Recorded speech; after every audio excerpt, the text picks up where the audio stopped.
बताइए, इसमें महिलाओं को वित्तीय सहायता दी जाएगी हर महीने 1000 रुपए। सो गुड मॉर्निंग गाइस, तो चलिए स्टार्ट करते हैं आज के यानी कि 19 जुलाई के इंपॉर्टेंट करंट अफेयर्स को। तो इस प्रश्न में आपसे पूछ रहे हैं अभी विश्व शतरंज दिवस कब मनाया गया, तो आंसर होगा 20 जुलाई को।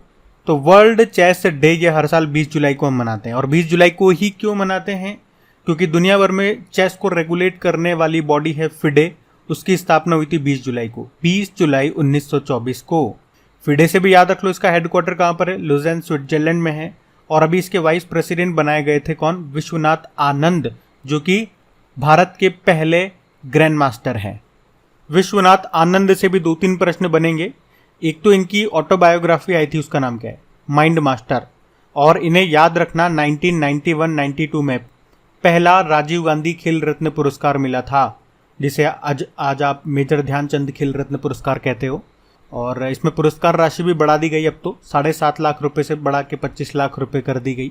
अच्छा, 25 लाख रुपए किसकी राशि बढ़ा करके कर दी गई, 10 लाख रुपए से बढ़ा के 25 लाख रुपए की गई थी। किस योजना की मैं बात कर रहा हूँ मैं आपको बताता हूँ अभी, लेकिन अगर आपके दिमाग में आ रहा है तो बताओ। वैसे 2022 का ये जो मेजर ध्यानचंद खेल रत्न पुरस्कार ये किसे मिला था, अचंता शरत कमल को। इनका संबंध टेबल टेनिस से है। अच्छा, वैसे हमारी पहली महिला ग्रैंड मास्टर पूछें तो आंसर होगा एस विजयलक्ष्मी। चलो यूं बताओ, भारत में पहली बार चेस एकेडमी कहाँ पे खुलेगी, तो आंसर होगा भुवनेश्वर में। और आप जानते ही हो 2022 में 44वां फिडे चेस ओलंपियाड ये हुआ था भारत में, पहली बार भारत में हुआ था, ये चेन्नई में हुआ था, जिसका शुभंकर मैस्कोट था थम्बी, उसको उज्बेकिस्तान ने जीता था। और ये अगली बार जो होगा 2024 वाला वो हंगरी बुडापेस्ट में होगा, और 2026 वाला उज्बेकिस्तान में होगा। एक स्टैटिक प्रश्न मैं आपको यहाँ से बताता हूँ, कई बार एग्जाम में आता है ये प्रश्न। जो चेस बोर्ड आपने देखा है तो उसमें टोटल नंबर ऑफ स्क्वायर्स कितने होते हैं, तो याद रखना डायरेक्ट 204 स्क्वायर्स होते हैं। तो ये तो चेस से संबंधित कुछ एक्स्ट्रा पॉइंट्स मैंने आपको रिवाइज करवा दिए। अभी हम जुलाई के जो इंपॉर्टेंट डेज हमने पढ़े हैं वो एक बार रिवाइज कर लेते हैं। देखो, 1 जुलाई को नेशनल डॉक्टर डे मनाया, चार्टर्ड अकाउंट्स डे मनाया, राष्ट्रीय डाक कर्मचारी दिवस था, जीएसटी डे था, अंतर्राष्ट्रीय सहकारिता दिवस मनाया जो कि जुलाई के पहले शनिवार को होता है। 2 जुलाई को विश्व खेल पत्रकार दिवस था और वर्ल्ड यूएफओ डे। 3 जुलाई को इंटरनेशनल प्लास्टिक बैग मुक्त दिवस। 6 जुलाई को वर्ल्ड जूनोसिस डे। 10 जुलाई को राष्ट्रीय मत्स्य किसान दिवस। 11 जुलाई को वर्ल्ड पॉपुलेशन डे। 12 जुलाई को अंतर्राष्ट्रीय मलाला दिवस और 12 जुलाई को ही विश्व पेपर बैग दिवस। 15 जुलाई को विश्व युवा कौशल दिवस। 17 जुलाई को विश्व अंतर्राष्ट्रीय न्याय दिवस और 18 जुलाई को नेल्सन मंडेला डे मनाया। तो ये जुलाई के इंपॉर्टेंट डेज, इनको ध्यान रखना। और आज आप लोग तैयार रहना, वीडियो के लास्ट में 2023 की जो इंपॉर्टेंट योजनाएं हैं उनका आपका टेस्ट होगा और उसके बाद मैं आपको रिवीजन कराऊंगा 2023 की इंपॉर्टेंट योजनाओं का। लेकिन मेरे रिवीजन कराने से पहले हम चेक करेंगे कि आपका करंट कितना मजबूत है, क्योंकि पहले आपको पता लगना चाहिए कि आप कहाँ पे कमजोर हो, उसी को तो आप मजबूत करोगे। और सेशन पसंद आए तो अभी लाइक वीडियो को जरूर करना और दोस्तों के साथ में प्लीज इस वीडियो को शेयर कर दीजिए। अभी हम बढ़ते हैं आगे। चलिए फिर बताइए, अभी जुलाई 2023 में महाराष्ट्र में किस स्थान पर प्रधानमंत्री मित्र टेक्सटाइल पार्क लॉन्च किया गया, तो आंसर होगा अमरावती। पहले आप इसकी फुल फॉर्म देखो प्रधानमंत्री मित्र पार्क की, तो प्रधानमंत्री mega integrated textile regions and apparel. तो अभी हाल ही में महाराष्ट्र के जो मुख्यमंत्री हैं एकनाथ शिंदे, इन्होंने राज्य के अमरावती में बनने वाले प्रधानमंत्री मित्र टेक्सटाइल पार्क को अभी लॉन्च किया है। वैसे मैं आपको बता दूं कि प्रधानमंत्री मित्र योजना के तहत देश में 7 मेगा टेक्सटाइल पार्क बनाए जाएंगे। कहाँ कहाँ पे, तमिलनाडु, तेलंगाना, कर्नाटक, महाराष्ट्र, गुजरात, मध्य प्रदेश और यूपी। तो अभी ये महाराष्ट्र में बन चुका है, कहाँ पे, अमरावती में। ये आप जरूर ध्यान रखना। अब इस क्वेश्चन में मोस्ट इंपॉर्टेंट डेटा मैं आपको करवाने वाला हूं, ध्यान से सुनना। जो भी अभी तक इंपॉर्टेंट पार्क से संबंधित आपने करंट अफेयर्स के प्रश्न पढ़े हैं वो मैं आपको यहाँ पर रिवाइज कराऊंगा। पहला प्रश्न का उत्तर दो, भारत के पहले वैदिक थीम पार्क का भी उद्घाटन कहाँ पे किया गया था, तो आंसर होगा उत्तर प्रदेश में। और भारत का पहला डिजिटल साइंस पार्क ये कहाँ पे स्थापित हुआ, केरल के कोच्चि में। भारत का पहला जियोलॉजिकल पार्क बनेगा मध्य प्रदेश के जबलपुर में। देश का पहला आर्टिफिशियल इंटेलिजेंस और रोबोटिक टेक पार्क यानी कि आर्ट पार्क ये बनेगा बंगलुरु में।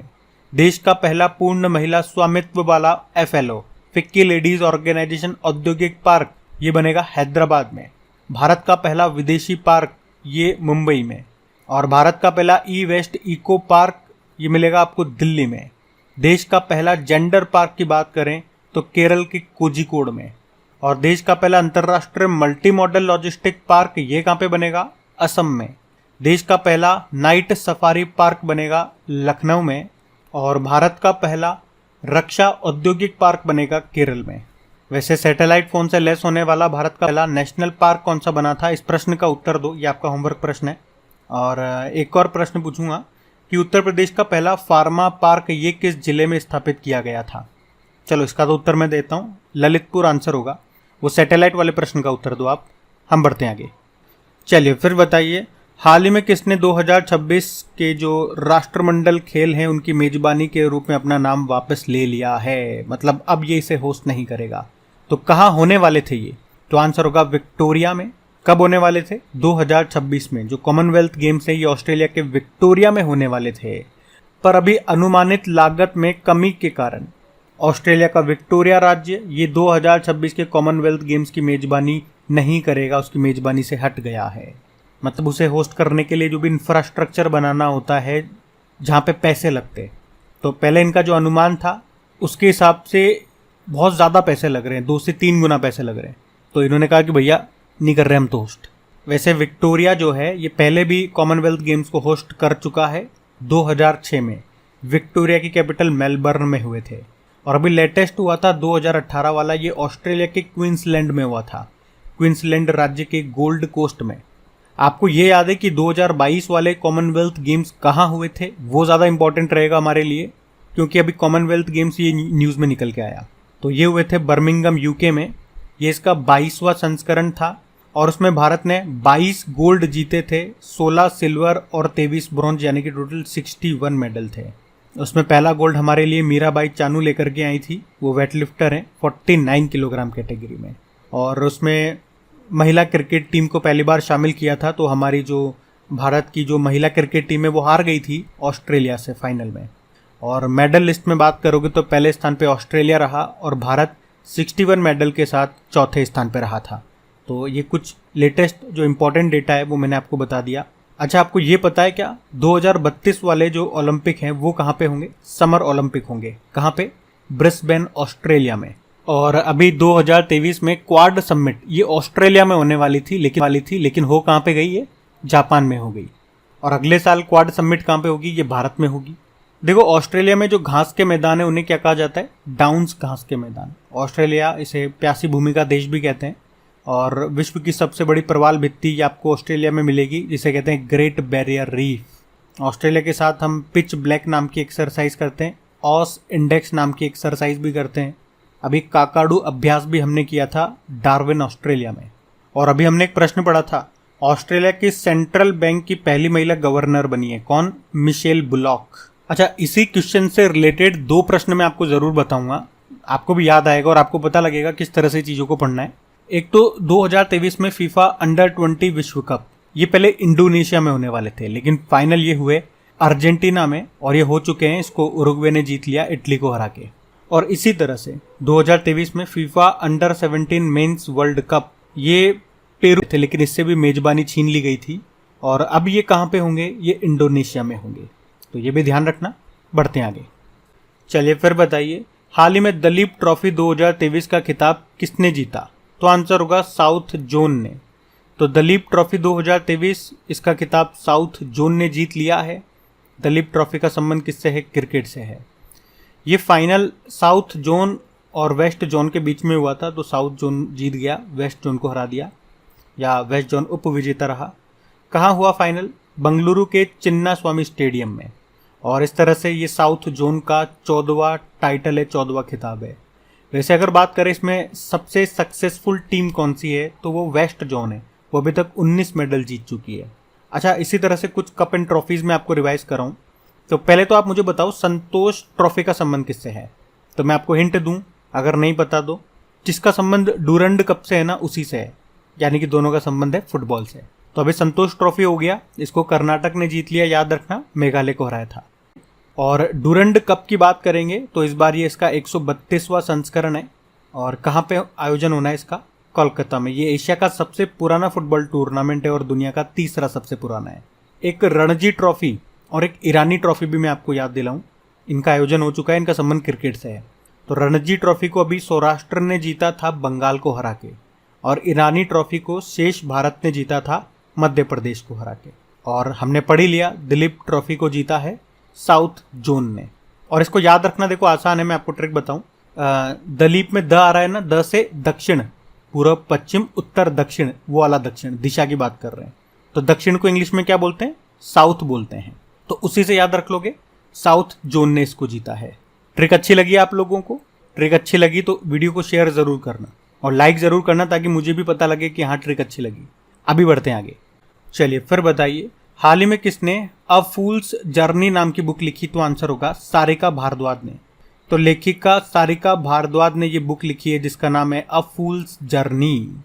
बाकी अभी शशि थरूर, इन्होंने अ अम्बेडकर लाइफ नाम से बुक लिखी थी, और एन एरा ऑफ डार्कनेस इनकी बहुत फेमस बुक है, वो भी इन्होंने लिखी है।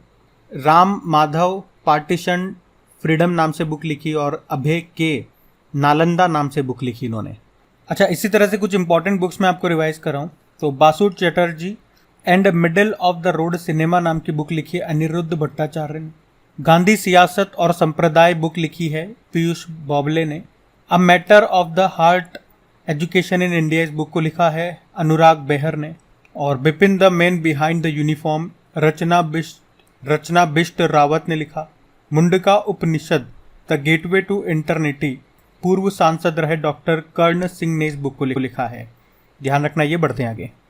चलिए फिर बताइए, अभी हाल ही में जारी नीति आयोग की निर्यात तैयारी सूचकांक 2022 में कौन सा राज्य टॉप पे रहा? तो आंसर होगा तमिलनाडु। तो अभी निर्यात तैयारी सूचकांक 2022 इसको जारी किया नीति आयोग ने, और इसमें महाराष्ट्र और गुजरात को पीछे छोड़कर तमिलनाडु पहले स्थान पर रहा है। और इस सूचकांक, इस इंडेक्स को जारी करने का उद्देश्य है राज्यों की निर्यात दक्षता और प्रदर्शन के लिहाजा से उनकी तैयारी का आकलन करना। ये इस इंडेक्स का तीसरा संस्करण है। तो पहले स्थान पे हमने कहा तमिलनाडु है, दूसरे पे महाराष्ट्र है, और तीसरे पे है कर्नाटक। इससे पहले जो 2 संस्करण हुए थे उसमें गुजरात टॉप पे था, लेकिन इस बार गुजरात चौथे स्थान पर है। वहीं अगर जिलों की कैटेगरी में बात करोगे तो गुजरात का जामनगर जिला ये पहले स्थान पर है निर्यात के मामले में। देखो, नीति आयोग की बात करें, ये योजना आयोग की जगह पे लाया गया था सन 2015 में, यानी कि 1 जनवरी 2015 को इसकी स्थापना होती है। फुल फॉर्म होती है national institute for transforming India. अध्यक्ष जो भारत के प्रधानमंत्री होंगे वो हैं तो नरेंद्र मोदी हैं वर्तमान में। अभी उपाध्यक्ष नए बन गए, उनका नाम है डॉक्टर सुमन के बेरी, और पहले उपाध्यक्ष थे इसके अरविंद पनघड़िया।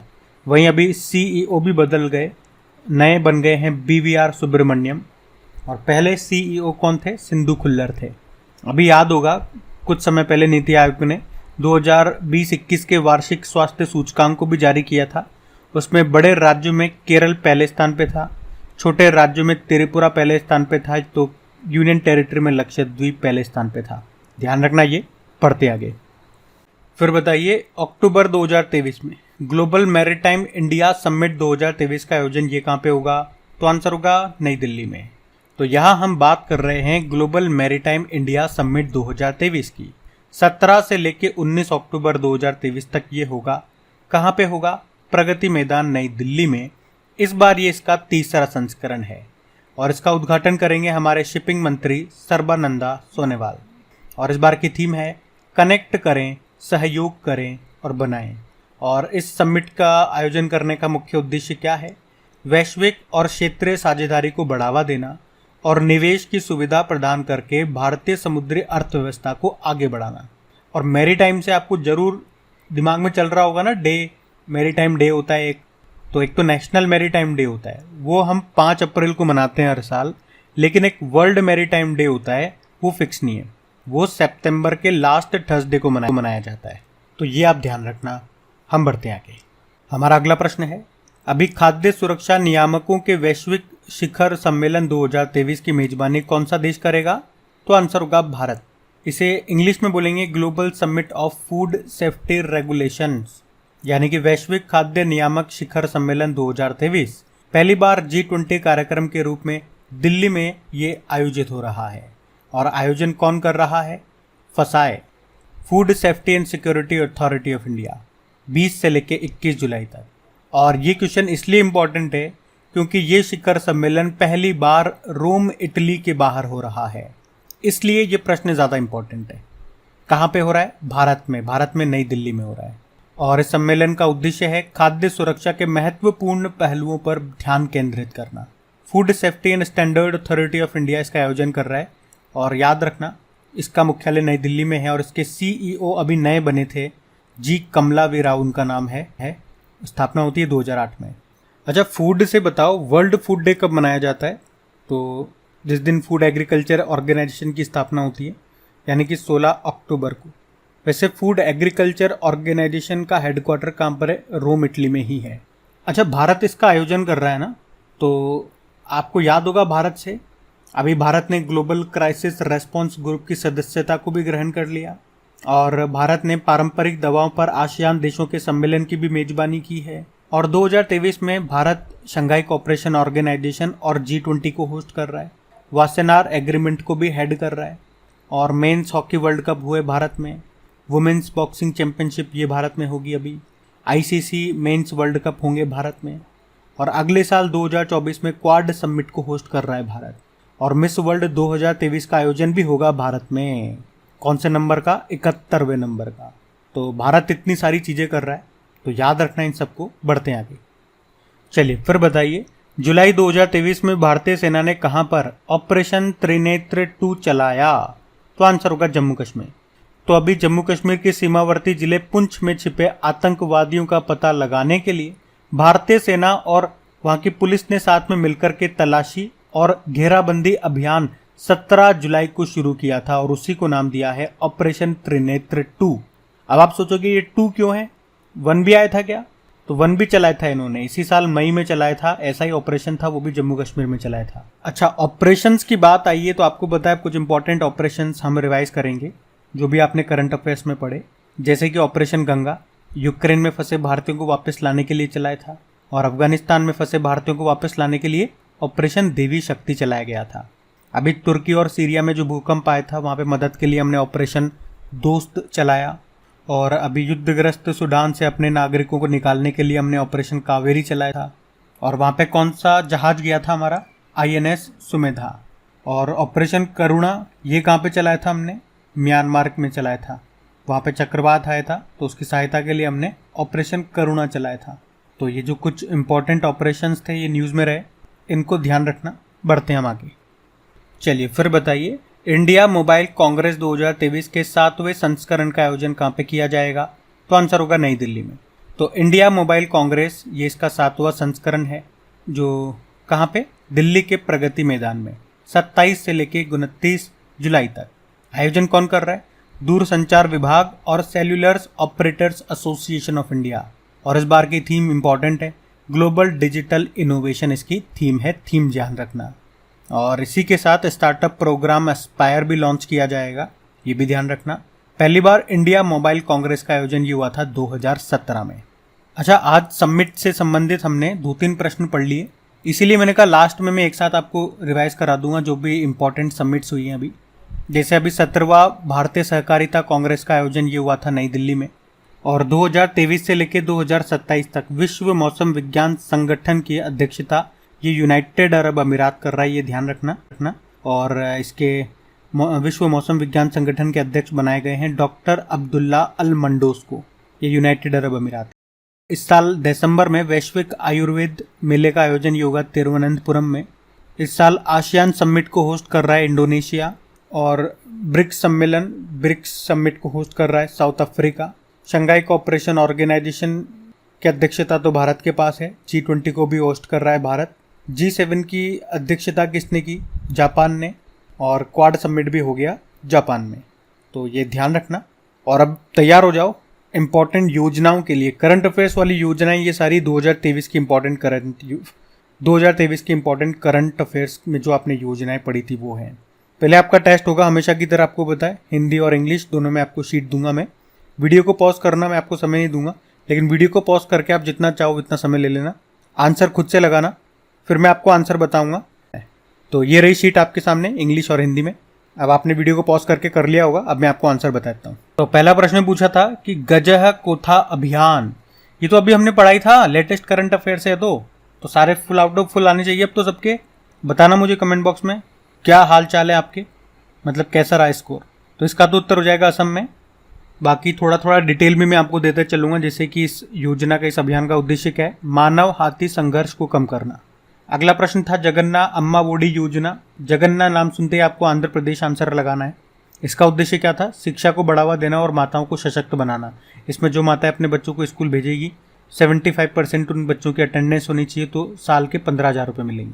अगला था रायतु बंधु योजना। इसको शुरू किया था तेलंगाना ने। इसमें किसानों को वित्तीय सहायता दी जाएगी। अगला प्रश्न था अन्न भाग्य योजना। ये कर्नाटक की है। इसमें बीपीएल जो व्यक्ति होते हैं, बिलो पॉवर्टी लाइन जो लोग होते हैं, उनको चावल दिए जाते हैं। और यह भी न्यूज़ में थी क्योंकि इनके पास चावल कम पड़ गए, तो इन्होंने कहा था कि उसकी जो वैल्यू होगी चावल की उतने हम पैसे देंगे। अगला प्रश्न था मुख्यमंत्री लाडली बहना योजना। मध्य प्रदेश ने इसको शुरू किया, आपको बताइए। इसमें महिलाओं को वित्तीय सहायता दी जाएगी हर महीने 1,000 रुपये। अगला प्रश्न है नंद बाबा दुग्ध मिशन योजना। इसको उत्तर प्रदेश ने शुरू किया है, जिसका उद्देश्य है उत्तर प्रदेश को दुग्ध के क्षेत्र में सबसे आगे रखना। अगला प्रश्न है मुख्यमंत्री सीखो और कमाओ योजना। मध्य प्रदेश की ही है ये। पहले आपको ट्रेनिंग दी जाएगी जिसमें भी आप स्किल रखते होंगे या इंटरेस्ट रखते होंगे, फिर आप रोजगार करो, स्किल आ जाएगी आपके पास, कमाओ, ऐश करो। अगला है एल्डर लाइन सेवा। ये उत्तर प्रदेश की है। नाम से समझ में आ रहा है, जो बेघर बुजुर्ग होते हैं उनको आश्रय देने के लिए है ये। अगला प्रश्न है नमो क्षेत्रकारी महासम्मान योजना। इसको महाराष्ट्र ने शुरू किया। इसमें किसानों को सालाना 6,000 रुपये दिए जाएंगे, जैसे प्रधानमंत्री किसान योजना में दिए जाते हैं ना, उसी तरह से। अगला है समर्थ अभियान। तो केंद्रीय पंचायती राज मंत्री हैं गिरिराज सिंह, उन्होंने इसको शुरू किया था, जिसका उद्देश्य क्या है? ग्रामीण क्षेत्रों में डिजिटल लेनदेन को बढ़ावा देना। तो आज तो हमने ये 10 इंपॉर्टेंट योजनाएं कर ली है, और इसी तरह आपको बताएं डेली हम करंट अफेयर्स का कोई ना कोई टॉपिक उठा रहे हैं। कभी मिलिट्री एक्सरसाइज उठा लिया, कभी अवार्ड्स उठा लिए, कभी अपॉइंटमेंट्स उठा लिए, कभी समिट्स यानी कि सम्मेलन उठा लिए, कभी त्यौहार उठा लिए, कभी बुक्स किताबें उठा ली, जैसे आज ये स्कीम ले लिया। तो इसी तरह से हम टुकड़ों में चीज़ों को कर रहे हैं। अब 10 आज योजनाएं होगी, फिर बीच में वापस से कुछ नई योजनाएं मैं वापस आपको लेकर के आ जाऊंगा। तो इस तरह से धीरे धीरे आपके टॉपिक्स भी खत्म हो जाएंगे और टॉपिक्स भी चेंज होते रहेंगे, तो आपको बोरियत भी नहीं होगी। पर प्लीज़ आप लोग अपने चैनल को सपोर्ट ज़रूर कीजिए। आप में से बहुत कम प्रीशियस लोग हैं जो मुझे सपोर्ट कर रहे हैं, अपने चैनल को सपोर्ट कर रहे हैं। इतना सा करना है, अपने दोस्तों तक इसे शेयर कर दो, और कुछ मैं आपसे ज़्यादा नहीं कह रहा हूँ। व्हाट्सएप खोलो, वीडियो के लिंक को अपने दोस्तों में शेयर कर दो, जो भी आपके स्टडी ग्रुप्स हैं, टेलीग्राम पे, व्हाट्सएप पे, फेसबुक पे, वहाँ पे एक बार आप शेयर कर दो बस, ताकि मैं भी आप लोगों के लिए जो चीज़ें सोच पा रहा हूँ उसको कर भी पाऊँ। ऐसा ना हो कि सोच के रह जाऊँ कि यार कोई मतलब वाली बात तो है नहीं। चलो अभी कल के करंट अफेयर्स का भी क्विक रिविजन कर लेते हैं। तो पहला प्रश्न पूछा था नोमैडिक एलिफेंट अभ्यास, ये भारत और किसके बीच में हुआ? मंगोलिया के बीच और भारत के बीच हुआ ये। कहाँ पे? उसकी कैपिटल उलानबतौर में। फिर पूछा कि अभी किस कंपनी ने भारत की पहली अंतर्राष्ट्रीय बिजली परियोजना शुरू की? तो आंसर होगा अडानी ग्रुप ने। फिर पूछा कि रेजर पे इंडिया ने अपना पहला अंतर्राष्ट्रीय भुगतान गेटवे कहाँ लॉन्च किया? तो आंसर होगा मलेशिया में। फिर पूछा हरेला त्यौहार ये किस राज्य में मनाया गया? उत्तराखंड में। फिर पूछा India rising memoir of a scientist नाम की बुक को किसने लिखा? तो आर चिदम्बरम और सुरेश गंगोत्री ने। फिर पूछा अभी किस राज्य की या यूनियन टेरिटरी की नमदा कला को सफलतापूर्वक पुनर्जीवित किया गया? तो आंसर होगा जम्मू कश्मीर। फिर पूछा विश्व बधिर युवा बैडमिंटन चैंपियनशिप का आयोजन ये कहाँ पे हुआ? ब्राज़ील में। फिर पूछा अनिल कुंबले के बाद टेस्ट क्रिकेट में भारत के लिए दूसरे सबसे ज़्यादा विकेट लेने वाले गेंदबाज बने रविचंद्रन अश्विन। फिर पूछा भी एशिया एथलेटिक्स चैंपियनशिप 2023 में भारत पदक तालिका में कौन से स्थान पर रहा? तो तीसरे स्थान पर रहा, पहले पे जापान है। और आखिरी प्रश्न था कि टाइम्स हायर एजुकेशन की विश्व में सर्वश्रेष्ठ युवा विश्वविद्यालय 2023 की सूची में टॉप पर है नानयांग टेक्नोलॉजिकल यूनिवर्सिटी सिंगापुर। और हमेशा की तरफ फिर आपसे कहूँगा कि क्विज़ ज़रूर लगा लेना। क्विज़ आपको मिलेगी आपकी क्रिक एग्जाम एप्लीकेशन में, लिंक डिस्क्रिप्शन में है, वहीं पे PDF भी है। शेयर भी कर देना और लाइक करना मत भूलना। अब होमवर्क प्रश्न देखते हैं और सेशन एंड करते हैं। तो कल की वीडियो में आपसे पूछा था बैडमिंटन एशिया चैंपियनशिप में मेंस डबल में भारत का पहला गोल्ड किसने जीता? तो आंसर होगा चिराग शेट्टी और सात्विक साईराज ने। आप सभी ने प्रश्न का बिल्कुल सही उत्तर दिया है। अब ये रहा आज का आपका होमवर्क प्रश्न।